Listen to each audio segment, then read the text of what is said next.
దేవుని యందు అత్యంత ప్రియులను పరిశుద్ధులైన మీ అందరికీ తండ్రి అయిన దేవుని నుండి ప్రభువైన యేసుక్రీస్తు నుండి కృపయు సమాధానమును అనుగ్రహింపబడాలని దేవుని మనస్ఫూర్తిగా వేడుకుంటూ ఉన్నాను. ప్రియులారా, ప్రభు ఇచ్చిన సహాయమును బట్టి మనం పేతురు గారు రాసిన పత్రిక ధ్యానం మొదలు పెట్టుకొని కొంత భాగాన్ని మనం చూసుకొని ఉన్న మొదటి అధ్యాయంలో ఈ దినం కూడా మరలా కొన్ని సంగతులను గత వారం మనం విన్న ఆ సారాంశంలోనే కొంత మన మనసుకు స్థిరముగా గుర్తు తెచ్చుకున్నటువంటి కొన్ని విషయాలను మరలా మీ ప్రస్తావనకు తీసుకొని వచ్చి మరికొంత ముందుకు ఈ అధ్యాయంలో మనం నడవడానికి ప్రయత్నం చేద్దాం. ప్రియమైన వాళ్ళారా, ఈ పత్రిక మనం చదువుతున్నంత ధ్యానిస్తున్నంత వరకు మనకు గుర్తుండవలసిన ప్రధానమైన విషయం ఏమిటి అంటే, ప్రారంభ శతాబ్దంలో సంఘమునకు ఎదురైన శ్రమలో రోమా ప్రాంతం నుండి వేరే ప్రాంతాలకు చెదిరిపోయినటువంటి క్రైస్తవులకు రాయబడినటువంటి మాటలుగా మనం గుర్తుపెట్టుకోవాలి.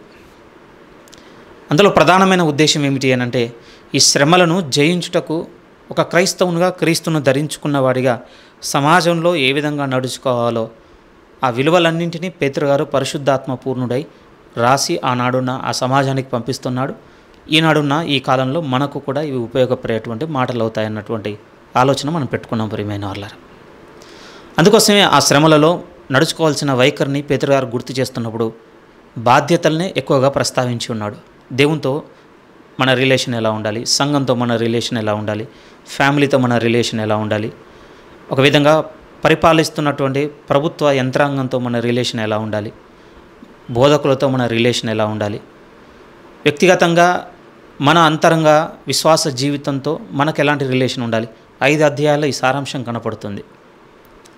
ఎందుకంటే వాటిలో మనం కట్టుకుంటేనే ఎదురవుతున్న క్రీస్తు నామము నిమిత్తమైనటువంటి శ్రమలో మనం నిలవగలం అనేటువంటిది ఈ పత్రిక నేర్పిస్తున్న ప్రధాన ఉద్దేశం. అందుకోసం ప్రధానంగా ఆ మొదటి అధ్యాయంలోనే ప్రారంభ మాటల్లో పేతురు గారు చెప్తున్నప్పుడు రాస్తున్న విషయాలు ఎలా ఉన్నాయంటే, దేవుని ఆలోచనలో మనకు ఎలాంటి ప్రివిలేజ్ ఉంది, లేకపోతే ఆధిక్యత ఘనత దేవుని బట్టి మనకు దొరికిందో మీరందరూ చూడాలని మొదటి అధ్యాయంలో విషయాలు రాస్తున్నాడు. ప్రియమైన వాళ్ళ అందుకోసం మొదట గుర్తు చేసింది, ఇదిగో తండ్రి అయిన దేవుని భవిష్యత్తు జ్ఞానమును బట్టి మనం ఏర్పాటు చేయబడి ఉన్నాము. గుర్తుపెట్టుకోండి, ముందుగానే క్రీస్తులో మనల్ని నిర్ణయించుకున్నాడు అన్నటువంటి విషయాన్ని గుర్తు చేశాడు. మరి దేవుని ఏర్పాట్లో ఆయన నన్ను ఏర్పరచుకుంటే మరి నేనేం చేయాలి అన్నప్పుడు ఈ విషయాల పట్ల మీరు విధేయత చూపించండి. ఈ విషయాల కొరకు మీరు ప్రోక్షింపబడి దేవుడు మిమ్మల్ని ఏర్పాటు చేసుకున్నాడు అన్నటువంటి విషయాన్ని గుర్తు చేస్తున్నాడు. పరిశుద్ధాత్మ వలన పరిశుద్ధపరచబడిన వారై విధేయులవుటకును, ప్రభువు నన్ను ప్రత్యేకించుకున్నాడు, లోకంలో నుండి నన్ను పక్కకు ఆయన ప్రత్యేకపరచుకున్నాడు అన్నటువంటి ఆ ప్రత్యేకత కలిగినటువంటి, లేకపోతే సమాజంతో లోకపు మర్యాదతో కలవనటువంటి ఒక ప్రత్యేకమైన జీవితమునకు విధేయత చూపించండి. రెండవ వైపు ఏమంటుందంటే, క్రీస్తు తన స్వరక్తము చేత సంపాదించిన నిబంధన కొరకు విధేయులవుటకు మీరు ప్రోక్షింపబడి ఉన్నారు కనుక మీరు ఆ నిబంధన ప్రకారం ఏర్పాటు చేయబడ్డారని దానికి లోబడి బ్రతకన్నటువంటి విషయాన్ని గుర్తు చేస్తున్నాడు. ఆ తర్వాత వెంటనే తీసుకున్నటువంటి బలమైన నడిపింపు ఏమిటి అంటే, మిమ్మల్ని బట్టి యేసుక్రీస్తు తండ్రి అయిన దేవుణ్ణి నేను ఎంతగానో స్తుతిస్తున్నాను. ఎందుకంటే ఆయన మనకు అనుగ్రహించిన ఆత్మ సంబంధమైన ఆ బలమైన వరములను బట్టి, ఆశీర్వాదములను బట్టి దేవుణ్ణి నేను స్తుతిస్తున్నాను. మొదటిది ఏమన్నాడు అనంటే, యేసుక్రీస్తు మృతులలో నుండి లేచుట వల్లనే ఈరోజు మనకు జీవంతో కూడిన నిరీక్షణ అనుగ్రహింపబడి ఉన్నది. ఏం చూపిస్తుంది ఆ జీవంతో కూడిన ఆ నిరీక్షణ అంటే, పరలోకం నందు నాకు ఒక స్వాస్థ్యం ఉన్నది, అది అక్షయమైనది, నిర్మలమైనది, వాడవారని స్వాస్థ్యము. ఇక్కడ భూ సంబంధంగా ఇది క్షయమైపోయేది, వాడిపోయేది, నిర్మలమైంది అనడానికి లేదు, అన్నింటి చేత అపవిత్రపరచబడి ఉన్నది. దీని కొరకు మనము అహర్నిశలు కష్టపడుతుండొచ్చు, చెమటను రక్తమును దారపోసి సంపాదించి కూడగట్టుకుంటుండొచ్చు. ఇక్కడ బతుకుతాము 60 ఏళ్ళు 70 ఏళ్ళు, ఇది గతించిపోయేది, ఇది క్షయమైపోయేది. కానీ ఒక జీవంతో కూడిన నిరీక్షణ క్రీస్తు మృతులలో నుండి లేచడం వలన మనకి ఏమి ఏర్పడింది అని అంటే, మనకు ఒక స్వాస్థ్యము పరలోకమందున్నది. మనం ఇక్కడ జీవితం ముగియగానే, ప్రభుతో మన జీవితం మొదలవగానే ఆ స్వాస్థ్యమును మనం పొందుకుంటాము. ఆ స్వాస్థ్యంలో నుండి మనం తప్పిపోకూడదని, మనం కలిగి ఉన్న విశ్వాసం చేతను దేవుని శక్తి చేతను దేవుడు మనల్ని కాపాడుతున్నాడు. మీరు మర్చిపోకండి, విడిచిపెట్టాడని మీరు అనుకోవద్దు. దేవుడు ఆయన నమ్ముకున్నాం కదా, ఆ నమ్ముకున్న విశ్వాసము ద్వారాను ఆయన శక్తి చేతను మనల్ని కాపాడుతున్నాడు. ఏ విధంగా అయినా సరే ఆ స్వాస్థ్యము మనం పొందుకోవాలని ప్రభు కూడా సువార్తలో ఒక దగ్గర అంటాడు కదా, తండ్రి నా చేతికి అప్పగించిన అంటే నాశనపుత్రుడు తప్ప మరి ఎవ్వడు కూడా తప్పిపోలేదు అంటాడండి ప్రభు. ఆ మాట మన మన హృదయానికి ఎంత గుర్తు రావాలంటే, అవును, యేసుక్రీస్తునందు నేను ఉంచిన విశ్వాసమును బట్టి, ఆయన నాకు అనుగ్రహించిన ఆయన దైవశక్తి, ఈ రెండింటిని బట్టి నేను భద్రము చేయబడుతున్నటువంటి ఒక గొప్ప నిరీక్షణతో సాగుదాం ప్రియమైన వాళ్ళ ప్రభులో. సో మొదటగా ప్రభు అంటే ఆయన పాస్ట్లో చేసినటువంటి మృతుల నుండి తిరిగి లేచింది, గతించిపోయినటువంటి కార్యము, ఆ కార్యమును బట్టి ఒక గొప్ప ఫ్యూచర్ మనకి ఏర్పడింది, ఒక గొప్ప నిరీక్షణ. అయితే ఆ క్రమంలో ప్రభు అన్న మాట ఏమిటంటే, ఇలాంటి కనికరం దొరకలేదటండి మనకి దేవుని యొద్ద నుండి. విశేష కనికరము చొప్పున మనం కరుణింపబడ్డాము అన్నాడండి పేతురు గారు. ఎలాంటి కనికరం దొరికింది దేవుని దగ్గర నుంచి అంటే, విశేషమైన కనికరము. మనకెప్పుడు అర్థమవుతుంది అని అంటే, మన జీవితంలో మనం చేసిన అపరాధములను మనం తెలుసుకున్నప్పుడే ఇన్ని క్షమించాడా దేవుడు అన్నటువంటి అవగాహనకు వస్తాం ప్రియమైన వాళ్ళరా. సామెతలో కూడా భక్తుడు రాసినట్టు అంటే తన అపరాధములను తెలుసుకొనగలిగిన వాడు ఎవడున్నాడు? నిజంగా అలాంటి ధోరణి మన యందున్నంత కాలము దేవుని కనికరము మనకు ఎంత చేసిందో మనం చూడలేమండి. ఎందుకంటే మనం స్వనీతిపరులుగా ఉంటాం. నాకు జ్ఞానం ఉన్నంత వరకు, నాకు మెలుగు ఉన్నంత వరకు నేను ఎంత అప్రైట్గా బతికాను, నేను నా విలువలు, నా డిసిప్లిన్, నా పంక్చువాలిటీ, నా స్ట్రిక్ట్నెస్, వీటన్నిటితో నేను ఎంత చక్కగా బతికాను, నేను ఏ తప్పు చేయలేదన్నటువంటి అవగాహన మన మీద ఉన్నంత కాలము దేవుని యొక్క విశేషమైన కనికరం అసలు మనల్ని తాకది ప్రియమైన వాళ్ళరా. కానీ మొదట గుర్తు చేస్తుంది ఏంటంటే, ఆయన విశేష కనికరము చొప్పున మనల్ని మరలా జన్మింపజేసాను. ఒకవేళ ఇప్పుడు మనం బతికితే ఇక దేని కొరకు అంటే ఆ జీవంతో కూడిన నిరీక్షణను గురిగా పెట్టుకొని బతకాల్సింది. ఎందుకంటే ఇది నూతన జీవితం కనుక. అది ఫస్ట్ బ్లెస్సింగ్ అన్నాడు. రెండో బ్లెస్సింగ్ వెంటనే ఈ మాట చెప్తుండే కానీ వాళ్ళలో తలెత్తుతుంటాయి. మరి దేవుని శక్తి చేతను విశ్వాసం ద్వారాను భద్రం అంటే కాపాడబడుతున్నామంటే మరి ఈ శ్రమలన్నీ ఏంటి? అందుకోసం రెండవ బ్లెస్సింగ్ని ఎత్తుకుంటున్నాడు. ఆయన ఏమంటున్నాడంటే, అవును మీరు ఎదుర్కొంటున్నారు శ్రమలు, కానీ ఆ శ్రమల గురించి ఎంత గొప్పగా రాసి ఉన్నాడు అంటే, అవసరమును బట్టి, ఆ పదం ఎంత బాగుంటుందంటే, అవసరమును బట్టి కొన్ని కలుగుతున్నాయి. ఆ కలుగుతున్నవి కూడా ఎంతకాలం అంటే కొంచెము కాలము మట్టుకున్నటువంటి ఒక గొప్ప ఓదార్పు మాట కూడా పేతురు గారు చెప్తారండి ఆ మొదటి భాగంలో. అవసరమును బట్టి కొంచెము కాలము మన విశ్వాసము పరీక్షకు నిలుస్తుంది.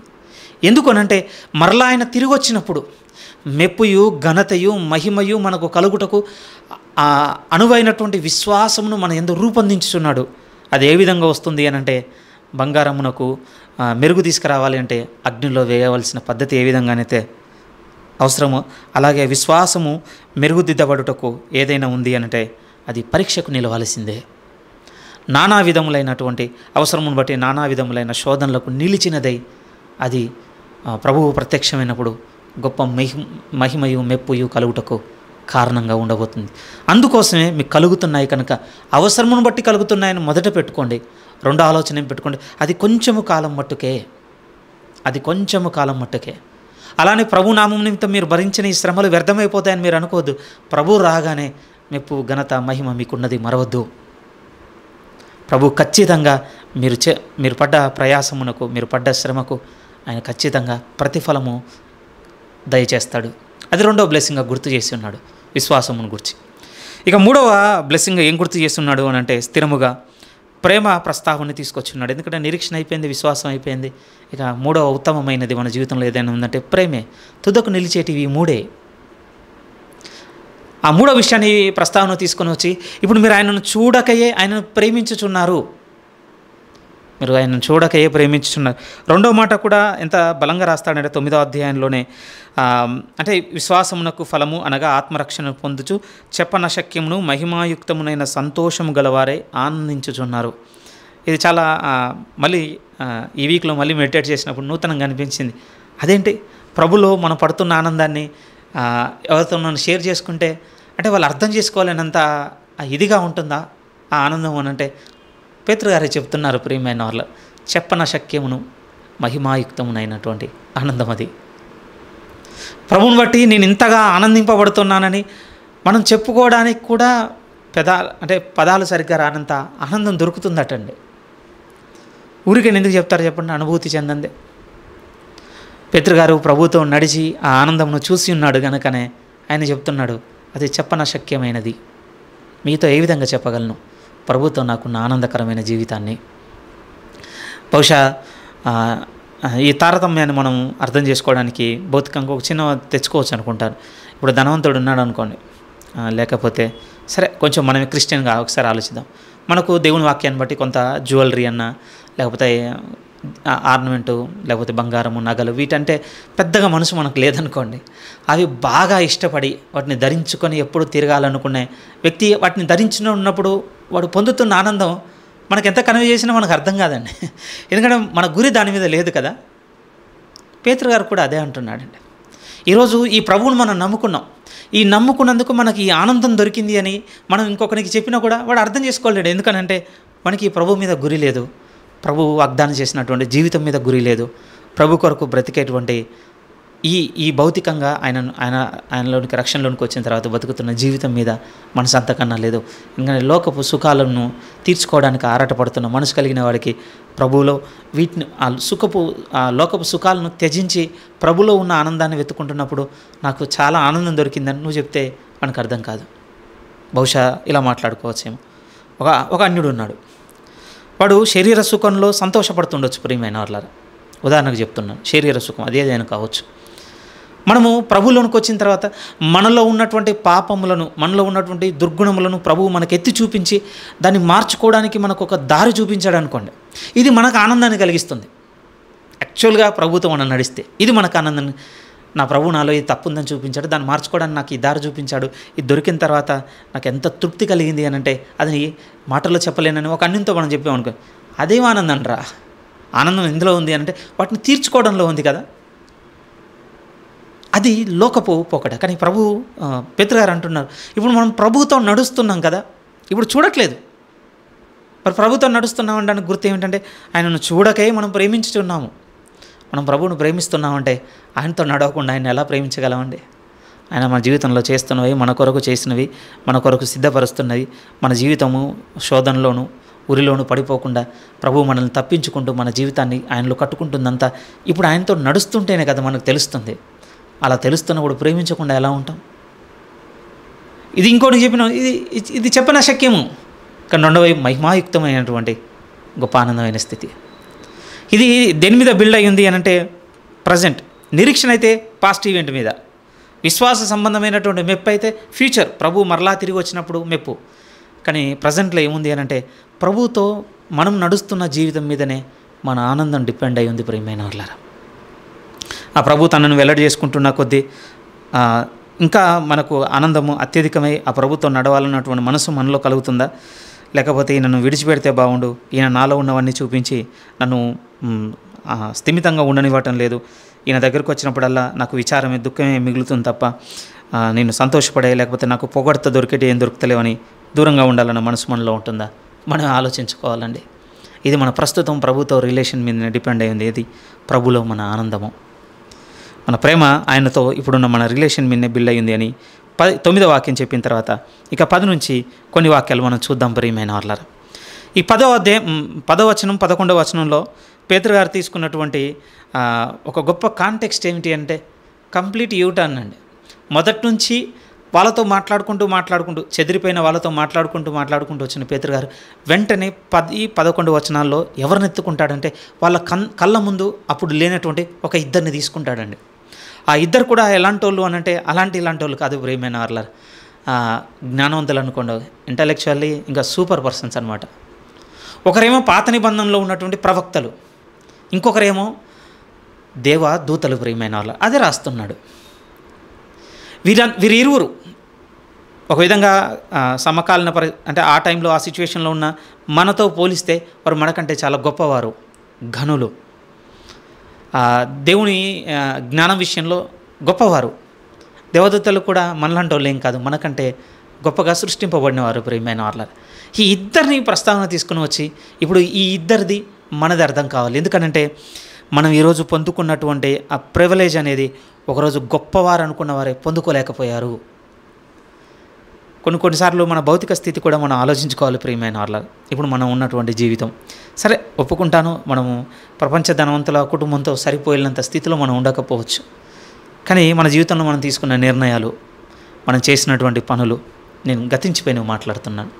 మనం అటెంప్ట్ చేసినవి, మన మిస్టేక్స్ కావచ్చు, మన ప్లస్లు మైనస్లు ఏదైనా కావచ్చు, వాటిని బట్టి కొలత వేసుకొని చూడగలిగితే మీరు ఆలోచించి చూడండి. ఇప్పుడు మనం పొందుకున్న జీవితం మనకు ఒక ధన్యకరమైందేనండి. ఈరోజు తినగలుగుతున్నాం, కుటుంబంతో ఉండగలుగుతున్నాం, మన అవసరానికి, కష్టానికి, ఇరుకుకు, ఇబ్బందికి మన చేతుల కష్టాన్ని వ్యయం చేసుకోగలుగుతున్నాం, ఇంకొకరి దగ్గర చేయి చాచకుండా బతకగలుగుతున్నాం. ఇలాంటి మన స్థితి పొందుకున్నాం. 3 పూటలా తినగలుగుతున్నాం, ప్రశాంతంగా నిద్రపోగలుగుతున్నాం. ఆలోచన చేయగలిగితే ఇది భౌతికంగా ప్రభు మనకిచ్చిన ప్రివిలేజ్ కదా. ఎందుకంటే ఇలాంటిది పొందుకోక నలిగిపోతున్నవారు బోల్డ్ అంతమంది మన కళ్ళ ముందు. భౌతికంగా అది, మరి స్పిరిచువల్గా ఒకరోజు ఒక కాలంలో దేవుని వెంబడించిన వాళ్ళ విశ్వాసపు ప్రయాణం మనం చూస్తేనండి, మనకున్నంత రిసోర్సెస్ వాళ్ళకి లేవండి. రిసోర్సెస్ అన్న దాంట్లో నా పదం ఏంటంటే, ఇంత వాక్యం ఆ రోజు వాళ్ళకి లేదు. ఒకవేళ బైబిల్నే మాట్లాడుకుంటే మనకు కంప్లీట్గా పరిపూర్ణంగా మన చేతిలో ఉంది ఈరోజు బైబిల్. వెనక్కి వెళితే 100 సంవత్సరాలు, 500 సంవత్సరాలు, 1000 సంవత్సరాలు, 2000 సంవత్సరాలు, 3000 సంవత్సరాలు, ఎందుకంటే అప్పటి నుంచి కూడా ఉన్నారు కదా దేవుని వెంబడించిన వారు. ఒకసారి ఆలోచించండి, వాళ్ళ రిసోర్సెస్ ఎంత, మనదెంత. ఈరోజు మనకు ప్రభుత్వపు అనుకూలతలు ఉన్నాయి, సమాజంగా కూడుకోవడానికి ఎలాంటి రిస్ట్రిక్షన్స్ లేవు. మనము చర్చ్కి వెళ్ళి ఇంటికి రాగలుగుతున్నామంటే మన మీద దాడి, లేకపోతే మనకున్నటువంటి ధ్వంసము, మనకున్నటువంటి కట్ అయిపోతాయి, ఇలాంటివి ఏం లేవండి. ఎందుకంటే ఇలాంటివన్నీ ఎదుర్కొన్న కాలాలు గతించిపోయినప్పుడు జరిగిపోయాయి చాలా. వాళ్ళతో పోలిస్తే మనది ఇప్పుడు స్పిరిచువల్గా ఆలోచించగలిగితే మనకు ఈరోజు ఒక కంప్లీట్ బైబిల్ మన చేతిలో ఉంది. మనం చదువుకోవడానికి మనకు అర్థమయ్యే భాషలో మన చేతుల్లో ఉంది. ఇంకొంచెం మాట్లాడితే మనకి ఈరోజు ఒక చర్చ్ ఉంది, ఒక ఫెలోషిప్ ఉంది, ఒక సంఘము, నాయకుడు, పాదిరి, ఎన్ని ఉన్నాయి ఆలోచించండి. ఈరోజు మనకున్న స్పిరిచువల్ ప్రివిలేజ్ మనం ఆలోచించగలిగితే మనకు చాలా ధన్యత అనుగ్రహింపబడింది ప్రియమైన వాళ్ళ దేవుని తరపున. ఎందుకు ఈ మాట చెప్తున్నాను అనంటే, మనము యూటిలైజ్ చేసుకుంటున్నామా వీటిని? ఎందుకంటే ఒకప్పుడట అదే రాస్తున్నారు చూడండి. ముందైతే చదువుదాం 10వ వాక్యం. మీకు కలుగు ఆ కృపను గూర్చి చెప్తాను. అది 13వ వాక్యంలోకి వస్తే క్లియర్గా మనకు తెలిసిపోతుంది ఆ కృప ఏంటనేది. ఎందుకంటే పై వర్డ్స్లో ఎక్కడ రాంది సడన్గా 10వ వచనంలో ఇంట్రడ్యూస్ అవుతుంది. మీకు కలుగు ఆ కృపను గూర్చి ప్రవచించిన ప్రవక్తలు ఈ రక్షణను గూర్చి పరిశీలించుచు తమ యందున్న క్రీస్తు ఆత్మ, క్రీస్తు విషయమైన శ్రమలను గూర్చి, వాటి తర్వాత కలగబోవు మహిమలను గూర్చి ముందుగా సాక్ష్యం ఇచ్చినప్పుడు ఆ ఆత్మ ఏ కాలమును ఎట్టి కాలమును సూచించుచు వచ్చిన దాన్ని విచారించి పరిశోధించిరి. పరలోకం నుండి పంపబడిన పరిశుద్ధాత్మ వలన మీకు సువార్త ప్రకటించబడిన వారి ద్వారా మీకు ఇప్పుడు తెలపబడిన ఈ సంగతుల విషయమే తమ కొరకు కాదు కానీ మీ కొరకే తాము ఈ పరిచర్య చేసిన సంగతి వారికి బయలుపరచబడెను. ఇంకొక మాట, దేవదూతలు ఈ కార్యమును తొంగి చూడగోరుచున్నారు. మనకు కలుగు రక్షణను గూర్చి ఒక కృప మనకు అనుగ్రహింపబడి ఉన్నది. ఆ రక్షణను గూర్చి ముందు నుంచే ప్రవక్తలు ప్రవచించుకుంటూ వచ్చారట. వారు ఎదురు చూశారట తెలుసుకోవాలని, ఈ కృపను తెలుసుకోవాలని. ఇంకొక వైపు వచ్చి మాట్లాడితే దేవదూతలు కూడా తొంగి చూడాలనుకున్నారట. ఈ ఇద్దరు పొందుకోలేకపోయారండి. ప్రవక్తలు మాట్లాడగలిగితే ఒకరిద్దరు, హానోకు కావచ్చు, అబ్రహాము, ఇసాకు, యాకోబు, మోషే, యు నేమ్ ఇట్, యెషయా, ఇర్మియా, యెహెజ్కేలు, దానియేలు. మీరు చూడండి, వీళ్ళందరినీ ముందు పెట్టుకుంటే ఎలా ఉంటుందంటే అందరూ కొద్దిగా మాత్రమే చూడగలిగారండి. ఇంకా స్థిరంగా చెప్పగలిగితే పరిశుద్ధాత్మ పూర్ణులై వారు ఎరగకయే ప్రవచించారు. పిల్లలు ఆడుకోవడానికి చాలా ఆట వస్తువుల్లో జిగ్జా పజిల్ కూడా ఒకటి ఉంటుంది కదండి. ఒక అవుట్ డయాగ్రామ్ ఉంటుంది, దానికి సంబంధించిన ఆ ఇమేజ్ని అంతా చిన్న ముక్కలుగా డిజైన్గా కట్ చేసి ఆ పీసెస్ అన్నీ ఒక డబ్బాలో వేసి ఇస్తాడు. అవన్నీ 1 by 1 అరేంజ్ చేస్తే ఏమొస్తుంది అని అంటే ఒక పిక్చర్ మనకు బయటకు వస్తుంది. ప్రియమైన వాళ్ళారా, ఈరోజు మనం కొన్నదాని విన్నే లోపల ఏ బొమ్మ ఉందో ఉంటుంది కనుక ఆ బొమ్మకు సంబంధించినటువంటి క్లూసో లేకపోతే ఆ డయాగ్రామ్ ముందు పెట్టుకోగానే ఈ కలర్ ఆ కలర్ ఎక్కడుందో ప్లేస్ తెలుసుకొని ముందే పెట్టేస్తాం కనుక మనకి ఈజీ అండి. ఒకసారి మీరు ఇలా ఆలోచించండి, మీరే ఇంట్లో కొనుక్కెళ్ళారు ఆ బొమ్మని, ఆ పజిల్ని. ఇంట్రెస్టింగ్గా మీరు ఏం చేశారు అంటే ఆ డబ్బాని, అందులో ఉన్నటువంటి ఒరిజినల్ ఇమేజ్ వాటన్నిటిని కొన్న షాప్ వెనకనే పారేసి ఓన్లీ కట్ చేసిన చిన్న పజిల్ పీసెస్ ఉంటాయి కదా, వాటిని తీసుకెళ్ళి ఇంట్లోకి తీసుకెళ్ళి ఇప్పుడు పిల్లల్ని అరేంజ్ చేయమన్నారు అనుకోండి, అరగంట పావుగంట కాదు. ఎందుకు, ఆ బొమ్మ ముందున్నప్పుడు 15 నిమిషాలు 20 నిమిషాలు హాఫ్ అన్ అవర్లో అయిపోతుంది. దాన్ని బయట పడేసి ఓన్లీ ఆ కట్ చేసిన పీసులు తీసుకెళ్ళాలి, మీరు వారాలు పడుతుంది.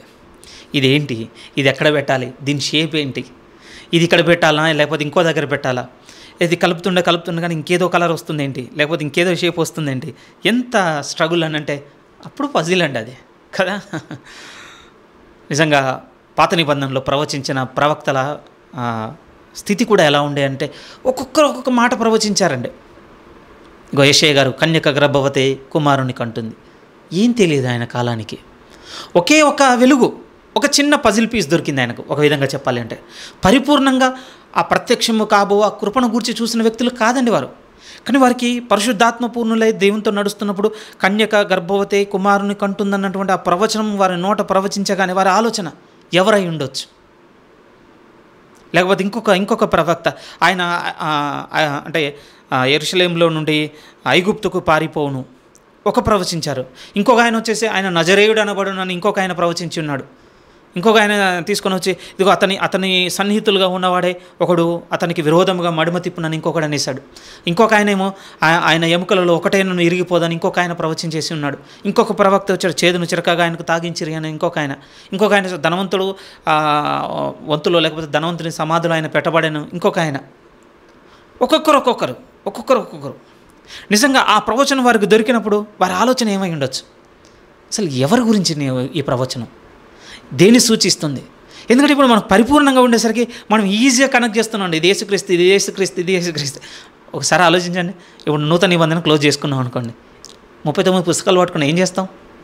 మళ్ళీ ఇశ్రాయేలును కొట్టుకుంటామండి. మెస్సీయా ఎవరో మనకు తెలియదు. ఆ రాబోతున్నటువంటి దేవుని కుమారుడుగా ఈ లోకంలోకి రాబోతున్న ఆ దేవాది దేవుని ఏం చూసేవాళ్ళం, ఏం ఎరిగేవాళ్ళం చెప్పండి? జీవితకాలపు పజిల్ అండి అది మనకి. నిజం. ఇక్కడ మనము చాలా అడ్మైర్ చేయాల్సిన విషయం, గొప్పగా ఆలోచించవలసిన విషయం ఏమిటి అని అంటే ఆ ఒక్క మాటను పట్టుకొని అంత బలంగా ఎలా ఉన్నారు ఆ దేవునితో ఆ ప్రవక్తలు.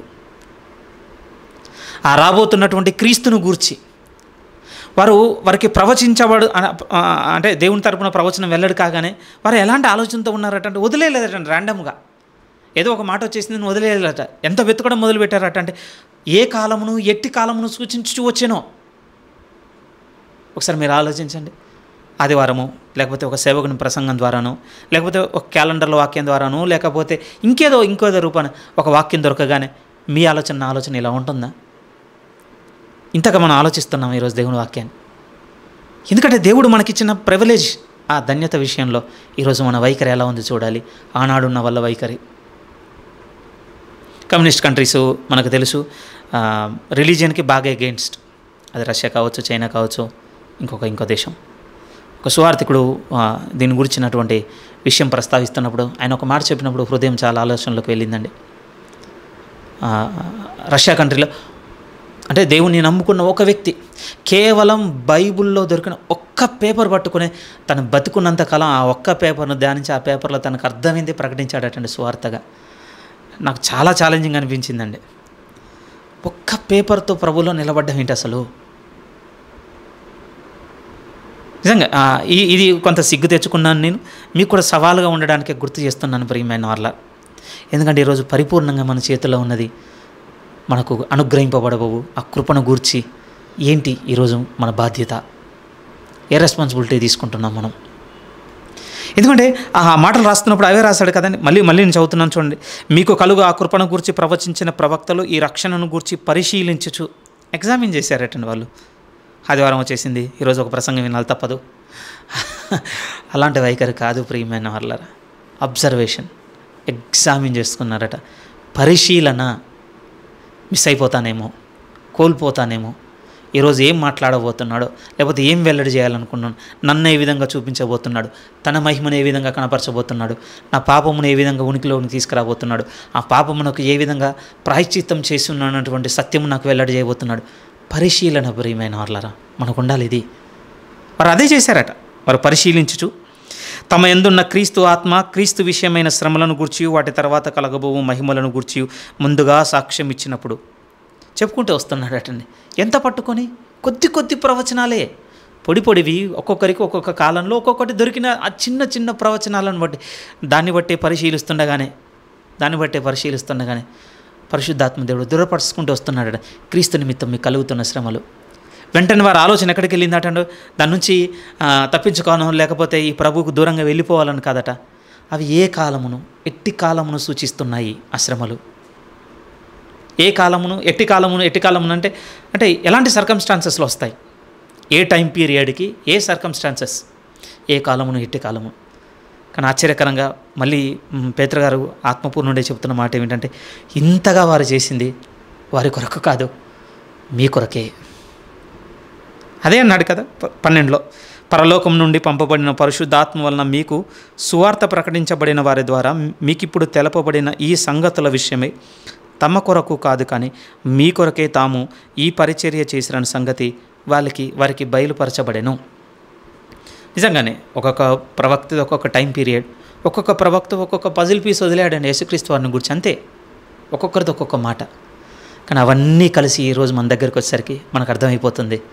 అప్పుడు చెప్పొచ్చు ఆ మాట స్థిరంగా, నిజమే, వారందరూ ప్రవచించింది నా కొరకే, నేను తెలుసుకోవడం కొరకే. నా కొరకే అంటే నా ప్రవచనాలను కాదు, మన ప్రవచనాలను, ఆ ప్రభువుని నేను తెలుసుకోవడానికే వారికి వెల్లడైపోయిందట అండి. వారి కొరకు కాదు, మీ కొరకే వారి పరిచర్య చేశారు. అది ప్రవక్తలు ఎంత గనులు ప్రియమైన వాళ్ళ దేవుని దృష్టికి, కానీ వారికి దొరకలేదండి. రెండో వైపు వచ్చి మాట్లాడగలిగితే, రెండో వైపు కూడా ఏమంటున్నారంటే, దేవదూతలు ఈ కార్యమును తొంగి చూడగోరుచున్నారు. ప్రవక్తలు ఏ విధంగానైతే ఆశించారో ఆ క్రీస్తును గూర్చి, ఆ కృపను గూర్చి తెలుసుకోవాలని దేవదూతలు కూడా తెలుసుకోవాలనుకున్నారట ప్రియమైన వారు. మేబీ మనం ఇలా అర్థం చేసుకోవచ్చు. ఏ విధంగా అంటే, మనకంటే ముందుగా సృష్టింపబడి ఉన్నవారు, వారు పరలోకమందు ఉన్నారు, ఆ దేవదేవుని మహిమను కల్లారు చూసినవారు, కాదనటం లేదు. ఇంకా ఇటొచ్చి మాట్లాడగలిగితే ఎంత బలవంతులు, ఎంత జ్ఞానవంతులు, ఒక విధంగా సూపర్ బీయింగ్స్, అందులో డౌటే లేదు. వారు ఉన్నతులు మనకంటే. కానీ ప్రభు విషయంలో వారు ఎరగలేంది మనం ఎరిగింది ఏమిటి ఈరోజు అని అంటే, ఒక విధంగా ఆయన సర్వశక్తి కలిగిన దేవుడిగా దూతలు ఎరిగి ఉండొచ్చు, కానీ ఏ విధంగా రక్షకుడు అన్న విషయాన్ని దూతలు ఎరగలేవు ప్రియమైన వాళ్ళారు. ఎందుకంటే యేసుక్రీస్తు వారు దూతల కొరకు కాదు కదా సిలువలో ప్రాణం విడిచింది, నీ కొరకు నా కొరకు. అందుకోసం ఆయన పాపముల కొరకు ఏ విధంగా ప్రాయశ్చిత్తం చేసి ఉన్నాడు అనేది దూతలు ఎరగలేదండి. మీకు ఈవెన్ బైబిల్లో ఎగ్జాంపుల్ కావాలి అంటే మీరు చూడండి, సంఘం ఏర్పడిన తర్వాత పెంతెకోస్తు దినం తర్వాత సువార్త ప్రకటించడానికి పంపబడిన వారెవరు? ఆయన నమ్మి నామం నందు విశ్వాసం ఉంచినటువంటి పాపులుగా ఉన్నవారే ఆ తర్వాత క్రీస్తు రక్తంలో కడగబడి పరిశుద్ధులుగా తీర్చబడిన వారే సువార్తను ప్రకటించడానికి బయలుదేరి ఉన్నారు తప్ప ఆకాశం నుండి ఒక దూత దిగొచ్చి ప్రకటించిన దాఖలాలు ఏం లేవు. గట్టిగా మాట్లాడితే ఒకే ఒక దగ్గర మనకు కనపడుతుంది, అది ప్రకటన గ్రంథం 14లోనికి వస్తే ఆకాశంలో ఎగురుతున్నటువంటి ఒక గొప్ప దూత అక్కడ ప్రకటిస్తుందట. సరే, అది సాదృశ్య రూపకంగానా లిటరల్గానా అనేది ఫ్యూచర్ కనుక ఆ రోజు మనం బతుకుంటే తెలుసుకుంటాం. కానీ బిట్వీన్ ద బుక్స్ ఇక మధ్యలో మనం చూస్తే ప్రియమైన వాళ్ళు ఎవరు కనపడతారు అని అంటే, అపోస్తులుగా బయలుదేరినవారు, ఆ తర్వాత సేవకులుగా బయలుదేరినవారు, సువార్త నిమిత్తము ఇంకొక రకంగా పిలువబడిన వారు బయలుదేరి సువార్తను ప్రకటించారు, ప్రభు యొక్క రక్షణ కార్యమును వెల్లడి చేశారు తప్ప దూతలు వెల్లడి చేయలేదు. ఎందుకంటే వాళ్ళకి ఎక్స్పీరియన్సే లేదండి. అది ఈవెన్ కొర్నేల దగ్గరికి వెళ్ళినప్పుడు కూడా ఎవరు పంపబడ్డారో మనకు తెలుసు కదా. దూతను పంపడం ఎంత సులువు చెప్పండి. ఇంకా గట్టిగా చెప్పాలంటే మామూలు మిరాకిల్స్ కూడా చేయరు, వాళ్ళనే పంపి ఉంటాయి. ఇంకా గొప్ప గొప్ప మిరాకిల్స్ చేసి కన్వర్ట్ చేయగలరు, కానీ అసైన్ చేశాడే దేవుడు, వారిని కేటాయించలేదండి. వాటికి ఆ పరిచర్యకు దూతలను కేటాయించుకోలేదు దేవుడు.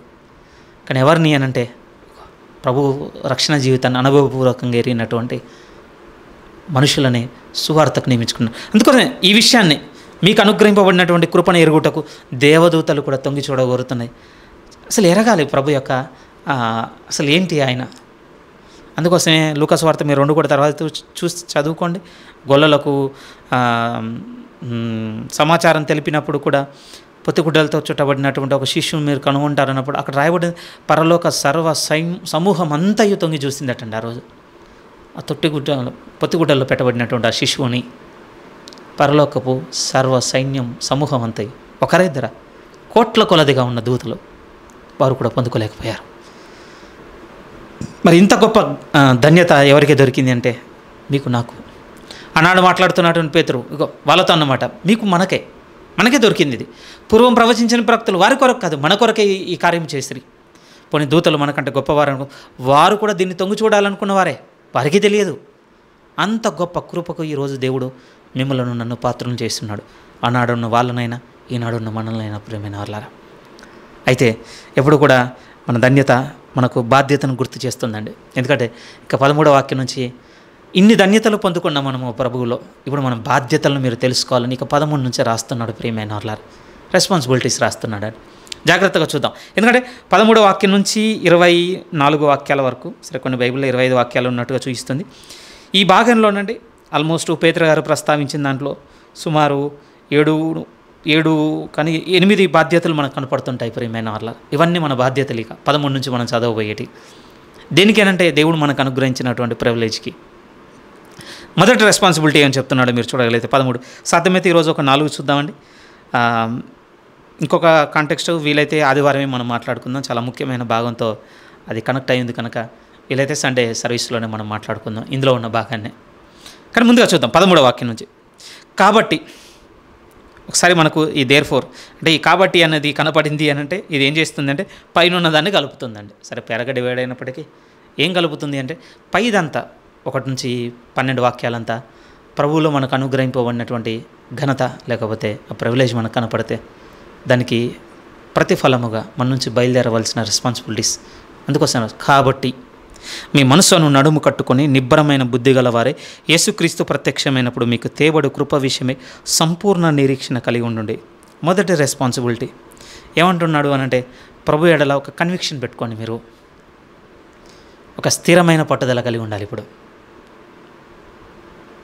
ఇంత ధన్యతను మనం పొందుకున్నాం కనుక ఇప్పుడు మనం కలిగి ఉండవలసిన బాధ్యత ఏమిటంటే ఆ ధన్యతను ఎట్టి పరిస్థితుల్లో కూడా నేను కోల్పోకూడదు. అందుకోసం 3 విషయాలు ప్రస్తావన తెస్తున్నాడు. మొదటి విషయం ఏమంటున్నాడంటే మీ మనస్సును నడుము కట్టుకోండి. ఏంటి దాని అర్థం? ఇది చాలా అస్థిరమైందండి. ఏది అనంటే మన మనసు. ఇంకా స్థిరంగా చెప్పాలంటే ఈ శరీరంలో ఈ ప్రకృతి లేకపోతే పాపంతో నిండిన ఈ లోకంలో ఉన్నంతకాలం ఇంకా తొందరగా చెలించిపోయేది.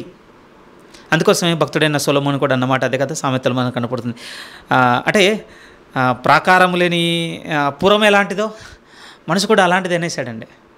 ఏదైనా తొందరగా లోపలికి వచ్చేస్తుంది. అంటే దీనికి సంరక్షించేటువంటి గార్డ్ లేకపోతే ఫెన్సింగ్ అనుకోండి, ప్రహరీ అనుకోండి లేదు. ఎందుకనంటే అందరము అన్నిటికీ కనెక్ట్ అయిపోయాం ప్రియమైన వాళ్ళారా. సరే ప్రభులోనికి రాకముందున్న జీవితం అనుకుంటే మరి ప్రభులోనికి వచ్చిన తర్వాత రెస్ట్రిక్ట్ చేసుకున్నవి ఏంటి? మనం రెస్ట్రిక్ట్ చేసుకున్నవి ఏంటి అని అంటే ఎక్స్టర్నల్ థింగ్స్ కాదండి. అంటే ఎక్స్టర్నల్ ఎట్లున్నా బయటివి ఎట్లున్నా రెస్ట్రిక్ట్ చేసుకోవాలి. కానీ బయటివి రెస్ట్రిక్ట్ చేసుకోవాలంటే ముందు లోపల ఉన్నది మనం అదుపులోకి తెచ్చుకోవాలి ప్రియమైన వాళ్ళ. దాని పట్ల మనకు ఒక కన్విక్షన్ ఉండాలని గుర్తు చేస్తున్నాను. మొదటిది ఏమంటున్నా మీ మనస్సును నడుము కట్టుకోండి. ఏంటి దాని అర్థము అని అంటే ఒక విధంగా మన మనసు దేంతో నింపుతున్నాం అనేది కూడా మనము అదుపులో ఉంచుకోవాల్సిందే. ఎందుకంటే ఇది కోరిందల్లా మనం ఇవ్వడానికి లేదు. ఇది అమితమైనవి కోరుకునేటట్టుగా దీన్ని మనము పెంచి పోషించడానికి కూడా వీలు లేదు. భక్తుడైన దావీదు అంటాడు అది కీర్తన ఎండింగ్లో మీరు కనపడుతున్న 130 తర్వాత నేను నా మనసును సముదాయించుకొని ఉన్నాను. ఆ మాట చాలా గొప్పగా అనిపిస్తుందండి. ఇప్పుడు ఒక తండ్రి ఉన్నాడు అనుకోండి, లేకపోతే తల్లిదండ్రులు పేరెంట్స్గా మీరు పిల్లలు పేరెంట్స్ మధ్య రిలేషన్ ఆలోచిస్తే ఇది కనపడుతుంది. వాడు ఒకడు కోరుకుంటాడు. వాడు కోరుకున్నది ఇవ్వగలిగేటువంటి స్థితి మీకు ఉండొచ్చు. కానీ మీరు ఏం ఆలోచిస్తారంటే అది వాడికి ప్రయోజనకరమైందా కాదా, లేకపోతే ఉపయోగపడుతుందా లేదా, ఇప్పుడు ఇది అవసరమా లేదన్నటువంటి ఆలోచన మీకు ఉందనుకోండి. ఇప్పుడు వద్దురా తర్వాత అని ఇవన్నీ ఒప్పించడానికి మీరు చాలా సముదాయిస్తారండి. సముదాయించడానికి రీజన్ ఏమిటి అని అంటే మీకు చేయగలిగే శక్తి ఉంది, కానీ మీరు ఆలోచిస్తారు ఇప్పుడు ఇది వద్దు తర్వాత అవసరం. అది ఇప్పుడు వానికి చెప్తే అర్థం కాదు. అర్థమయ్యేటట్టుగా చెప్పడానికి ఏం చేస్తారంటే చాలా మీరు సముదాయిస్తారండి. ఈవెన్ దావీదు గారు రాసిన ఆ మాట అయినా ఇప్పుడు మనం తెచ్చుకొని ఆలోచించగలిగితే మా మనసు ఒకటి కోరుకుంటుంది, హెచ్చువాటి ఎందైనా తగ్గువాటి ఎందైనా. ఇది కోరుకుంటున్నప్పుడు అంటే ఇవ్వగలిగే సామర్థ్యం మనకు ఉండొచ్చు. మనసే కదండి, ఊహలోనికి తెచ్చుకొని అనుభవించడమే కదా కొన్నిటిని. దాని విషయంలో మనం తీసుకోవాల్సిన స్టాండ్ నువ్వు చేయగలవు, చేయలేనని నేనేమనటం లేదు. ఒక తండ్రిగా తల్లిగా మీ పిల్లవాడు అడిగింది మీరు చేయగలరు, చేయలేరనేం కాదు. కానీ మీరు ఆలోచిస్తారు చూసి ఒక ఆలోచనతో ఆలోచించి వాడిని సముదాయిస్తారు కదా, ఇది కావాలి వద్దు ఇప్పుడు కాదు తర్వాత సమ్ XYZ. ప్రభు కూడా ఏమంటున్నా అంటే ముందు మీ మనస్సును మీరు కట్టుకోండి. ఒక విధంగా దీన్ని ఆలోచనతో సముదాయించుకునేటువంటి స్థితిలోనే మనం ఎప్పుడు ఉండాలి ప్రియమైన వాళ్ళారు. ఎందుకంటే ఇది మన ఆధీనంలోనే ఉన్నది. ఇంకా పరాయి వాళ్ళు మన ప్రమేయం లేకుండా దీన్ని ఏదో చేసేది కాదండి. ఒకవేళ మనల్ని టెంప్ట్ చేయొచ్చు, శోధించవచ్చు, కానీ దానికి లోబరుచుకోవాల్సిందే. లోబడేటట్టుగా మనల్ని మనం సమర్పించుకునేది మనమే కదా, బలవంతం ఏం లేదండి, మన నుంచి కదిలితేనే. అందుకోసం ముందే ఉంటున్నాడు దాన్ని కట్టుకోండి. ఒక విధంగా కూలికి పనివాడు వెళ్తున్నాడు అనుకోండి, కొన్ని ప్రిపరేషన్స్ ఉంటాయండి పని దిగుతున్నప్పుడు. వాళ్ళలో ఒక్కొక్కలా ఉంటుంది. బలమైంది మోస్తున్నాడు అనుకోండి, వెంటనే తలగట్టిన రుమాలు తీస్తాడు, నడుము గడతాడు ప్రియమైన వాళ్ళ. ఒక బరువైంది ఎత్తుకోబోతున్నాడు అన్నది తన ఒక విధంగా ఒక ప్రిపరేషన్ కనబడుతుంది తన యాక్టివిటీలో. ముందే ఏమంటున్నాడు అంటే ప్రభు ఎడల మనకు అనుగ్రహింపబడవు కృపను మనం పొందుకునేటప్పుడు మనకు ఉండవలసిన కన్విక్షన్ను డివేట్ అవ్వకుండా, దాని నుండి మనం తొలగిపోకుండా ముందు మీ మనస్సును నడుము కట్టుకోండి. ఈవెన్ ఎఫ్ఎస్సి పత్రిక 6:14 కూడా రాస్తున్నప్పుడు ఏమంటాడంటే సత్యమును దట్టిని కట్టుకోమంటాడండి నడుముకి. ఒక విధంగా మనసు గురించి మాట్లాడుతూ దాన్ని మీరు దేంతో టై చేయండి అంటే సత్యంతో దాన్ని కట్టండి. ఎందుకంటే వేరే వేటితో ఫీలింగ్స్తోనో లేకపోతే ఒపీనియన్స్తోనో ఆలోచనలతోనో మన హృదయంలో కలిగే ఉండే అభిప్రాయాలతోనో భావనలతోనో ఊహలతోనో వీటితో కట్టకండి. ఎందుకంటే ఇవన్నీ చెల్లించిపోయేటివి, పరిస్థితులను బట్టి మన వయసును బట్టి కనపడే వాటిని బట్టి వీటన్నిటిని బట్టి మారిపోయేటివండి. కానీ సత్యం మాత్రమే స్థిరమైంది ప్రియమైన వాళ్ళారు. యోహాను 10:7 అదే కదా ప్రభు అన్నది, సత్యమందు వీరిని ప్రతిష్ఠించము, నీ వాక్యమే సత్యము. ముందు మీరు మీ మనసును దేంతో మీరు కట్టుకోండి అని అంటే స్థిరంగా చెప్పాలంటే సత్యముతో దాన్ని ప్రిపేర్ చేసి పెట్టండి ప్రభు కొరకు అది ఉండేటట్టుగా. రెండోది ఏమన్నాడంటే వెంటనే బుద్ధి గురించి కూడా మాట్లాడుతూ నిబ్బరమైన బుద్ధి గలవారై, నిబ్బరమైన అంటే ఒక సీరియస్ మైండెడ్ పీపుల్, లేకపోతే థాట్ఫుల్ మైండ్ ఉంటుంది కదా, ఒకే దాని మీద తీక్షణమైన గురి కలిగినటువంటి మనసు పెట్టుకోండి. ఒకే దాని మీద తీక్షణమైన గురి, చాలా సీరియస్గా. కొన్నిసార్లు ఉంటుంది కదా, ఇప్పుడు మనం అంటే బాగా డివేట్ అయిపోయాం కానీ పిల్లల్లో బాగా కనపడుతుందండి ఈ సీరియస్గా. మీరు ఫోన్ ఇవ్వండి, షార్ట్సో ఇంకోటో వాడు స్క్రోల్ చేసే దగ్గర వాడి సీరియస్నెస్ చూస్తే మనకి సిగ్గవుతుంది. పక్కన ఏం పగిలింది ఏం పడ్డది మనకు అవసరమే లేదు, ఎంత ఫోకస్డ్ చెడుకే. కానీ మీరు చూసారా, మనం పిలిచినా వినరు, మనకి వినపడుతుందా తట్టాలన్నమాట. ప్రభు ఏమంటున్నాడు అని అంటే ఓకే, ఇప్పుడు మీరు చెడ్డవాటి మీద అంతగా ఉండమని కాదు, కానీ మనం కోల్పోయాం ప్రియమైన వాళ్ళరా ప్రభు ఎడల అంత తీక్షణమైన మనసును కలిగి ఉండడం. అందుకోసం ఎబ్రీ 3లో కూడా పరలోక సంబంధమైన పిలుపులో పాలు పొందిన పరిశుద్ధ సహోదరులారా అని సంబోధిస్తాడండి. బాగా దూరం వచ్చేసాం అక్కడి నుంచి. మన గురిని ఒక విధంగా సెట్ చేస్తూ మన కంపాస్లో డిగ్రీని సెట్ చేస్తూ ఎంత దూరం చూపిస్తాడు అని అంటే పరలోక సంబంధమైన పిలుపులో పాలు పొందిన పరిశుద్ధ సహోదరులారా. ఇక్కడ లేదటండి మనది, మనం ఇక లేం ప్రియమైన వాళ్ళారు. అందుకోసం కొలసిలో 3లో కూడా అంటాడు కదా, క్రీస్తుతో కూడా మీరు మృతి చెందిన వారైతే పైనున్న వాటి మీదనే కానీ భూ సంబంధమైన వాటి మీద మనసు పెట్టుకొనకుడి. ఎవరో ఒకరు గుర్తు చేయాలి. అందుకోసం పరిశుద్ధాత్మ దేవుడు పేతురు గారి ద్వారా గుర్తు చేస్తున్నాడు, నిబ్బరమైన బుద్ధితో ఉండండి, సీరియస్గా ఉండండి. లోకమే ఒకదాని విషయంలో సీరియస్గా ఉంది, దాని నాశనమును అది సంపూర్తి చేసుకునే ప్రయాణంలో. కానీ క్రైస్తవునిగా పరలోకం నందు ప్రవేశించే ప్రయాణంలో, ప్రభు యొక్క నిత్య సన్నిధికి చేరుకునే ప్రయాణంలో మనం చాలా నిబ్బరమైన బుద్ధితో ఉండాలి ప్రియమైన వాళ్ళు.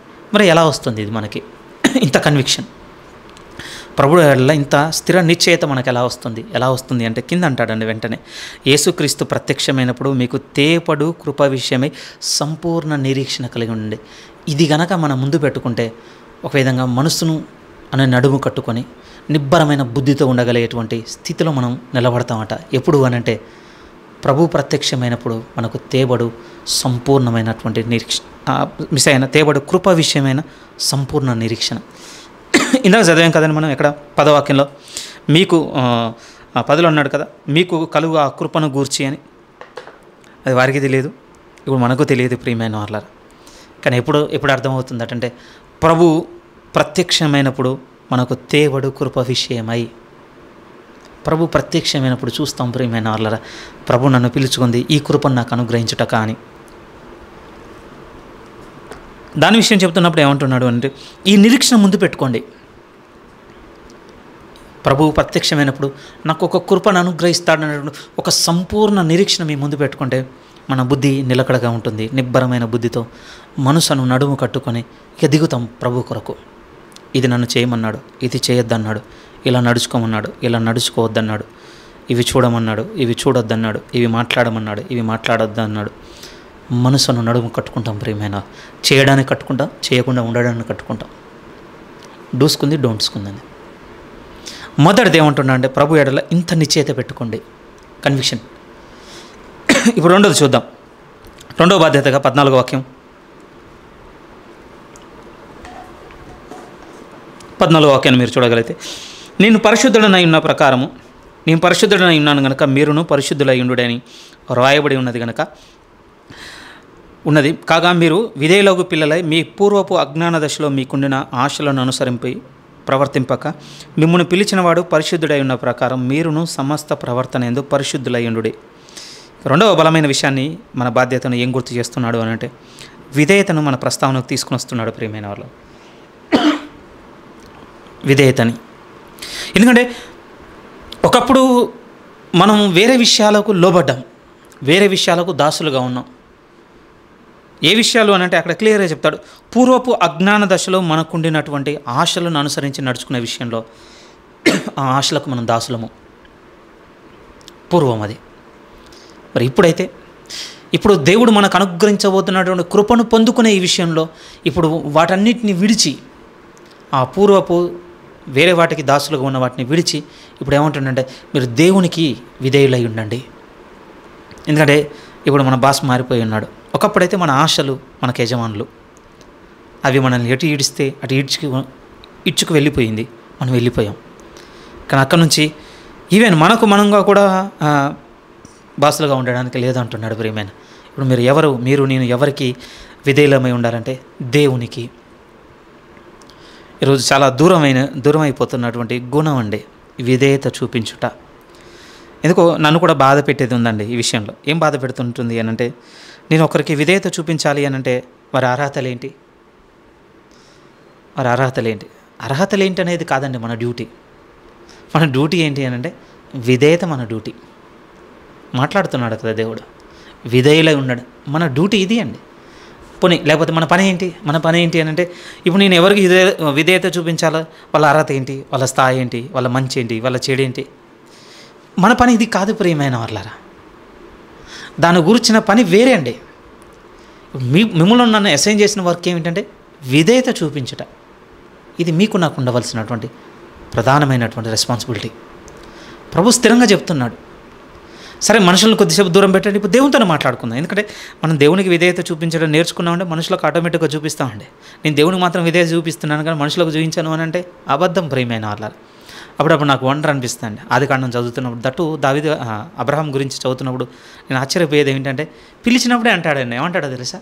నీకు కనపడుతుందా, కుడి ఎడమ పక్క తూర్పు పడమని అన్ని వైపులా చూడు, నీ కంటికి కనపడుతున్న ఈ భూభాగం అంతా నీకు ఇస్తాను అంటాడు.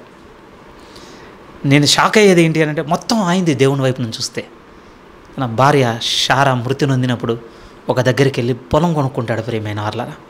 ఆ పొలం కొంటున్న భాగం చూస్తే ఆశ్చర్యం అనిపిస్తుంది. నీదే కదా, నువ్వే మళ్ళీ కొనుక్కుంటావేంటి ఇంకొక ఆయన దగ్గర? అబ్రహాము బతుకున్నంతకాలం తన పేరు మీద ఉన్నది ఏదైనా ఉంది అంటే ఆ సమాధి స్థలం మాత్రమేనండి. ఎందుకు ఆ మాట చెప్తున్నాను తెలుసా? ఆ అమ్మిన హీరామో సంథింగ్ ఏదో పేరు ఉంటుందండి, కొంచెం నాకు సరిగా స్ట్రైక్ అవ్వలేదు ఆ వ్యక్తి పేరు. అతని దగ్గరికి వెళ్ళి అడిగితే అతను ఏమంటాడంటే, అంతా నీదే కదా, తీసుకొని వేస్తాడండి. నా ఏలినవాడ, నువ్వు తీసేసుకో, ఏదైతే అదేంటి. వెంటనే ఒక 400 తులంలో వెండేద్దాం అనుకుంటాను, అది తీసుకొని ముందు ఇది నీకెంత. నిజంగా ఆ కాన్వర్జేషన్ మైండ్లోకి వచ్చినప్పుడు అలా అనిపిస్తుంది, దేవునికి విధేయత చూపించినప్పుడు అందరికీ చూపిస్తాడు ప్రియమైన వాళ్ళారా. దేవుని దగ్గరే మనకు విధేయత లేదనుకోండి, ఈ బయటకు వస్తాయన్నమాట మనకి. నేను ఎందుకు ఒబే అవ్వాలి, ఇప్పుడు నేను ఎందుకు రెస్పెక్ట్ చేయాలి. అందుకోసం ముందు ఇక్కడ మాట్లాడుతున్నాడు. ఏం మాట్లాడుతున్నా అంటే, మన దేవుడు, మనం ఆరాధిస్తున్న దేవుడు పరిశుద్ధుడు కనుక మనల్ని కూడా పరిశుద్ధులుగా ఉండమని పిలిచాడు. కాబట్టి మన పూర్వపు అజ్ఞాన దశలో మనకుండిన ఆశలను అనుసరించి ప్రవర్తించక వాటిని విసర్జించి ఇప్పుడు మనం ఆరాధిస్తున్న మన దేవునికి విధేయులమై ఉందాము. విధేయతను దేవుడు మనలో స్థిరంగా చూడాలనుకుంటున్నాడు ప్రియమైన. క్వశ్చన్ చేయమండి, అండర్స్టాండ్ చేసుకుంటాం దేవుణ్ణి. మనం కలిగి ఉన్నటువంటి విధేయత మనకిచ్చేటువంటి లక్షణం ఏమిటంటే, దేవుణ్ణి ఎరిగేటట్టుగా మనం చేస్తుందని, ప్రశ్నించేటట్టుగా కాదు, అపార్థం చేసుకునేటట్టుగా కాదు. డౌట్ పడలేదు ప్రియమైన వాళ్ళారా. భక్తులు ఎవరు, ప్రవక్తలు ఎవరు, అపోస్తులు ఎవరు? డౌట్ పడలేదు అనడానికి రీజన్ ఏంటి అంటే, ఒబే అయ్యారు కనుక. మనం చాలా డౌట్ పడుతున్నామంటే ఒబే అవ్వటం లేదు కనుక. రెండో రెస్పాన్సిబిలిటీ, దేవుడు మనకిచ్చినటువంటి ఇంత గొప్ప ధన్యతలను కోల్పోకుండా కాపాడుకోవాలని చూపెడుతున్న ఇంకొక బలమైన రెస్పాన్సిబిలిటీ అని, మీరు విధేయులై ఉండండి. మరి దేని విషయంలో విధేయత కలిగి ఉండాలి? మూడవ బాధ్యతను కూడా తీసుకుని వస్తున్నాడు. ఆ వాక్యాల్లో మనకు కనపడుతుంది. దేని విషయంలో అంటే పరిశుద్ధత విషయంలో. అదే అన్నాడు కదా, మళ్ళీ చదువుదాం 14వ వాక్యం మళ్ళీ చదువుతున్నాను. నేను పరిశుద్ధుడై ఉన్నాను కనుక మీరును పరిశుద్ధులై ఉండుడని వ్రాయబడి ఉన్నది. అందువలన మీరు విధేయులగు పిల్లలై మీ పూర్వపు అజ్ఞాన దశలో మీకుండిన ఆశలను అనుసరించి ప్రవర్తింపక. వాటిని ఆ ఆశలను అనుసరించి ప్రవర్తించాం కనుకనే పాపంలో పడిపోయి ఉన్నాం. దేవుని దృష్టికి అత్యధికంగా పాపం చేసి ఆయన ఉగ్రతకు, ఆయన కోపమునకు మనము పాత్రలుగా మిగిలిపోయాం తప్ప దేవుని మెప్పించలేకపోయాం. కాబట్టి ఇప్పుడు ఏమంటున్నారు? వాటిని అనుసరించి ప్రవర్తింపక మిమ్మల్ని పిలిచిన వాడు పరిశుద్ధుడై ఉన్న ప్రకారం మీరును సమస్త ప్రవర్తన యందు పరిశుద్ధులై ఉండండి. ఇది చాలా కీవర్డ్ ప్రియమైన వాళ్ళు. సమస్త ప్రవర్తన యందు. సమస్త ప్రవర్తన అంటే మనలో నుండి వెళ్ళేటి, మనం ఉన్న పరిస్థితుల మధ్య వెళ్ళేటివి. పరిస్థితులు అంటే సరిగ్గా నాకు చెప్పరాలేదు, కానీ కుటుంబంతో కావచ్చు, సంఘంతో కావచ్చు, సమాజంతో కావచ్చు, వ్యక్తిగతంగా కావచ్చు, పురుషులతో, స్త్రీలతో, పెద్దవారితో, చిన్నవారితో, అందరితో. ఎందుకంటే మన బిహేవియర్ ఎక్స్పోజ్ అవుతుందండి ఈ సందర్భాల మధ్య. మన సమస్త ప్రవర్తన బయటకు వస్తుంది ప్రియమైన వాళ్ళరా. ఎలా నడుచుకుంటున్నాం అనేదే ఇక్కడ మన ఏ కేటగిరీలో నిలబెడుతుందటంటే పరిశుద్ధులము కాము అన్న కేటగిరీ. ఇంకా స్థిరంగా మనం గుర్తు చేసుకోగలిగితే ఏం చేస్తే నేను పరిశుద్ధిని అని అంటే, ఒక మాట మనకు రిఫరెన్స్గా ఇస్తున్నాడు కదా. దేవుడు అన్నాడు, నేను పరిశుద్ధుడినై ఉన్న ప్రకారము. ఏంటి దేవునిలో కనబడేటువంటి పరిశుద్ధత? స్థిరంగా మనం చెప్పొచ్చు, ఆయన లోకంలో ఉన్న అందరి వలె ఉండడండి. అంతే కదా. లోకానికి వ్యతిరేకం ప్రియమైన వాళ్ళరా. లోకానికి వ్యతిరేకము. ఎందుకంటే లోకమంతయు పాపంలో ఉన్నది. ఆ లోకంతో దేవుడు నడవరండి. దానికి ప్రత్యేకంగా ఉండేవాడు. రెండవ వైపు వచ్చి మాట్లాడగలిగితే ఆయన నీతిని జరిగించేవాడు, యథార్థతను జరిగించేవాడు. అంతే కదండి. ఆయన నోట్ డౌన్ చేసుకున్నాను, 1 సెకండ్. ఎన్ని కనపడుతుంటాయంటే ప్రభులో మనకి. ఎందుకంటే ఆయన పరిశుద్ధుడై ఉన్న ప్రకారం అన్న దాంట్లో ఆయనలో ఉన్నటువంటి ఆ ఖచ్చితత్వం కనపడుతుంది, ఆయనలో మంచితనం కనపడుతుంది. వీటన్నిటిలో మనం ఏం చూడగలము అని అంటే దేవుని యొక్క పరిశుద్ధతను మనం చూడగలం ప్రియమైన వాళ్ళరా. వన్ వర్డ్లో చెప్పాలంటే ఒక విధంగా హోలీనెస్ అనేది ఎందులో ఉంది అని అంటే దేవుణ్ణి మనం కలిగి బ్రతుకుతున్న జీవితంలో ఉంది. గాడ్లీ లైఫ్ అంటాం కదండి, అందులో ఉంది. మూడో బాధ్యత ఏమంటున్నా అంటే పరిశుద్ధత.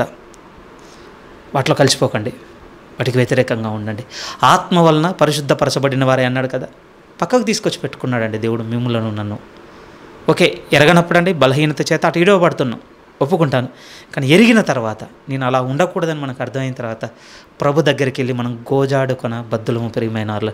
అయ్యో ప్రభువా, మళ్ళీ నేను ఈడవబడుతున్నాను, నన్ను దయచేసి కాపాడు. భక్తి చేతను విశ్వాసం చేతను కాపాడబడు ఉంది కదా ఆ మాట. వెళ్ళి అడగాలి మనం దేవుణ్ణి.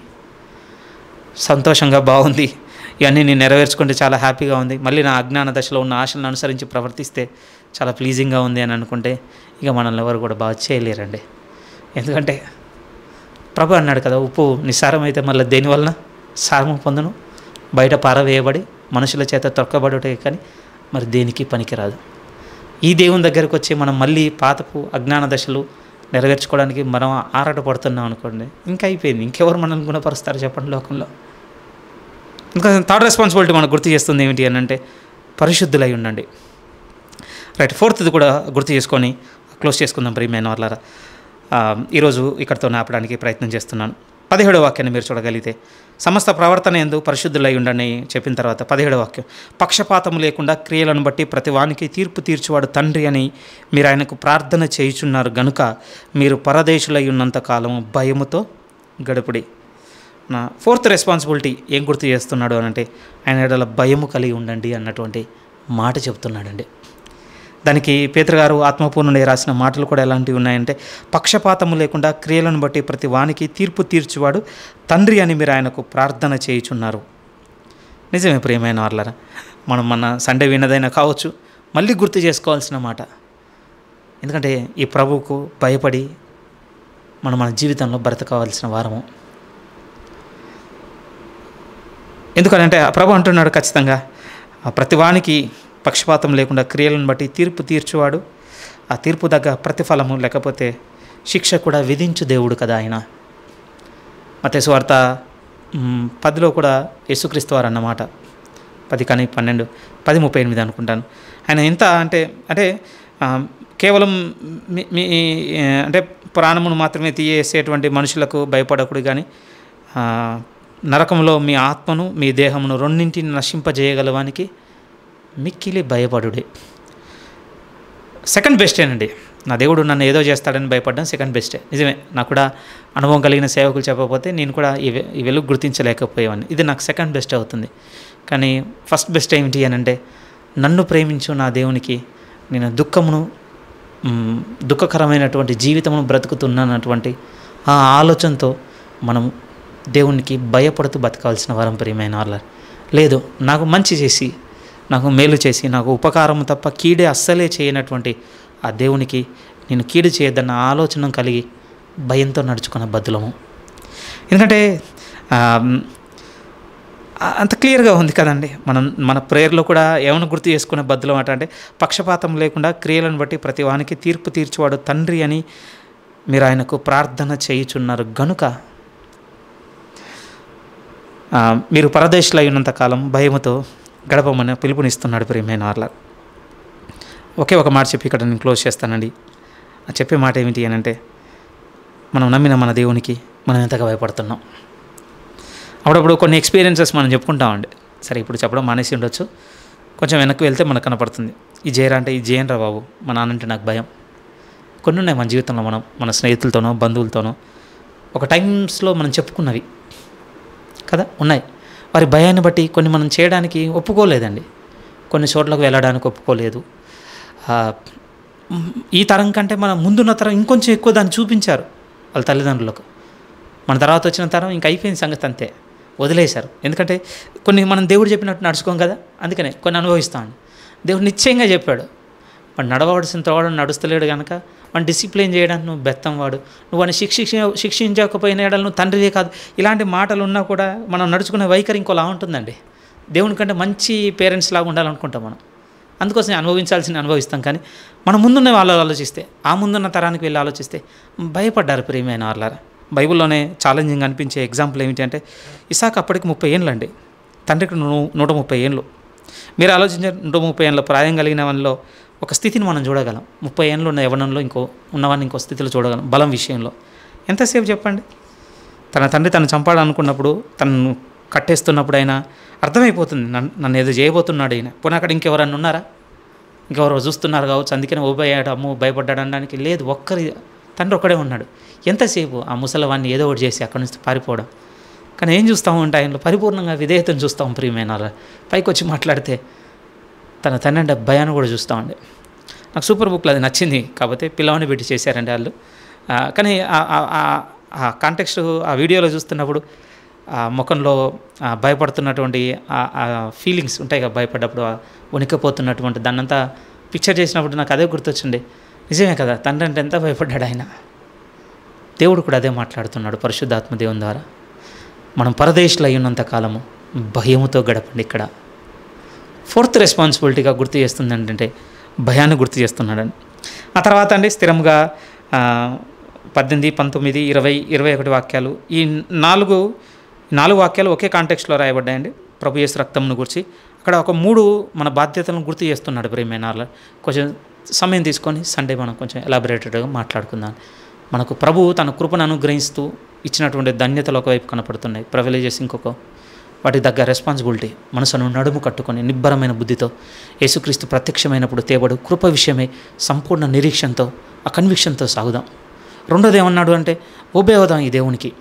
పూర్వపు అజ్ఞాన దశలో ఉన్న వాటిని అనుసరిస్తానికి దాసులుగా ఉన్న కాలం చాలు. ఇప్పుడు దేవుడు పిలుచుకొని ఉన్నాడు కనుక ఈ దేవునికి విధేయత చూపిద్దాం. పరిశుద్ధత విషయంలో చాలా పట్టుదలతో ఉందాం మనం. ఎందుకంటే దేవుడు పరిశుద్ధుడై ఉన్న ప్రకారం మనల్ని కూడా పరిశుద్ధులుగా ఉన్నామన్నాడు కనుక ఆయన ఈ లోకంతో కలవలేదు. లోకంలో ఆయన తన కుమారుని ద్వారా ఒక భక్తి జీవితం ఎలా ఉంటుందో చూపించి ఉన్నాడు కనుక మనం కూడా ఈ లోక మర్యాదను అనుసరించకుండా దేవుని స్వభావంతో నీతిని యథార్థతను వీటిని జరించబద్దులము. అందులో మన పరిశుద్ధత ఉంది, దేవుడిని కలిగిన జీవితం ఉంది అందులో. 4th థింగ్ ఏం గుర్తు చేస్తున్నాడు, భయపడండి ఈ దేవునికి. ఎందుకంటే ఈయన తండ్రిగా ఉండి మనకి ఇంత ఉపకారం చేసి ఉన్నాడు, అతన్ని బాధ పెట్టకూడదు అన్నది ఒకవైపు.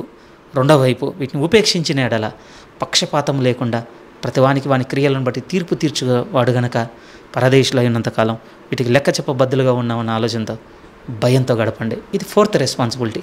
5th, 6th, 7th మిగిలినవి సండే కొంత, ఆ తర్వాత వెడ్నెస్డే కొంత మనం మాట్లాడుకుందాం ప్రియమైన వాళ్ళ.